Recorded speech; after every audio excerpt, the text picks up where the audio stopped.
पागल काहे बनैले बारू सुरमा लगाई कि आँखों में सुरमा लगाई कि आँखों में ताकताडू काहे गोडी तीर छिन जर हो बस में न बाटे अब मनावा हमर हो बस में न बाटे अब मनावा हमर हो ताकताडू काहे गोडी तीर छिन जर हो बस में न बाटे अब मनावा हमर हो ए दिन गोवाला नथिया लगाई के नाक में ए दिन गोवाला नथिया लगाई के नाक में पागल काहे बनैले बारू सुरमा लगाई के आँख में पागल काहे बनैले बारू सुरमा लगाई के आँख में सुरमा लगाई के आँख में डीजे करण जेएस रिकॉर्डिंग स्टूडियो सुखदेव चौक नेपाल पागल काहे बनैले बारू सुरमा लगाई के आँख में ओठावा से लाली छुए जैसे छुए टेमा एही से तना हम तोहर रखले बहेमा सुना ओठावा से लाली छुए जैसे छुए टेमा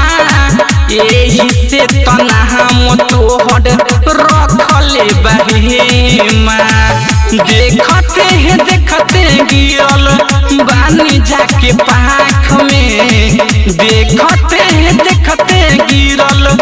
बानी जाके पाख में पागल काहे बनैले बारू सुरमा लगाई के आँख में पागल काहे बनैले बारू सुरमा लगाई के आँख में सुरमा लगाई के आँख में डीजे करण सुरमा लगाई के आँख में पौआ के पायल बाजे तीन गुना जाबे दके दिल